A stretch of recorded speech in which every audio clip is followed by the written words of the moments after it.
Today I thought I'd talk about the BitScope Micro. It's an oscilloscope, and it's an extremely small oscilloscope. It's feature-rich, multi-channel. I've got the hammerhead attachment on here, that's a separate option, by the way. But it's multi-channel.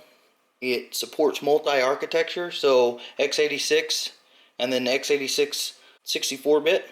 So it'll support Windows or Macintosh or Linux. But it also supports ARM, and that's an important feature, especially today in this video. It's also got Python API information, so you can program this in C or C++ or Python. It decodes serial, SPI, I2C, and CAN. Yeah, so it's really straightforward to get installed. The thing that's nice about this board is they've developed the software, and most of the things that you get like this, the software is not developed very well. And I was pleasantly surprised that I didn't have to compile anything. I downloaded a Debian file that it could be installed on Ubuntu under its architecture for IMx6. Actually connect it to a UDOO and just see how it performs and just show you what the software looks like. So, okay, well, we'll get started. Okay, so here's my setup. I have the BitScope Micro, and it's USB 2.0, and it's plugged in to the UDOO. And this is just the default Ubuntu installation from UDOO's website.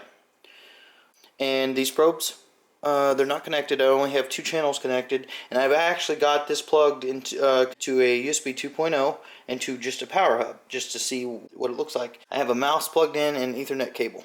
So I'm going to take you to the screen and show you where I got the files to install, how easy it is to do the installation, and show you what the software looks like. Okay, here we are at the screen.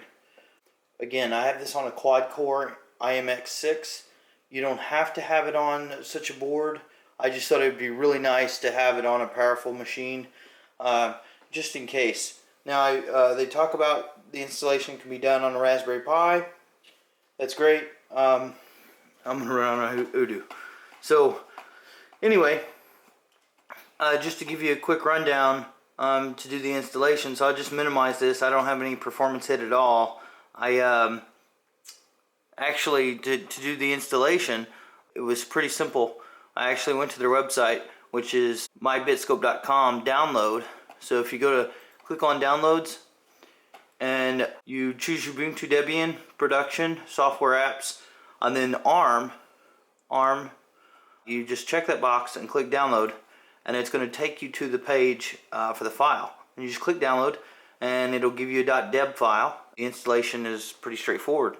So you'll follow that. You'll do the installation as root. It'll open in terminal. Within just a matter of seconds, you'll be up and running. When you do load the software, you'll make sure that it is connected via the USB and powered on. Yeah, so when you go to setup, it's on the top right hand corner. Hopefully you can see this. You guys all have to bear with me if you can't. You go to setup. You have Ethernet, USB, and serial. I set each one of these. And there's about. And then system, and it talks about the environment variables on the machine and how it's installed. And then help. Yeah, so it's really straightforward and easy to set up. And then you basically click power, and that'll turn the device on, just as if you would be connecting a physical hardware device. And down here on the bottom right, we have the both channels. We have channel 1 and channel 2. Just to show you, I have it on auto right now, and it's auto updating. And if I play with the probes just a little bit, you'll see how fast it updates, which is pretty nice. So it's really nice. You get a full-fledged oscilloscope without the footprint of the power consumption, or portable. So if you needed to take it with you, you could do that. So, well, that's all I have. If you have any questions, or you want to see this board installed on another board, let me know. Give me a like, please subscribe, and have a good day, guys.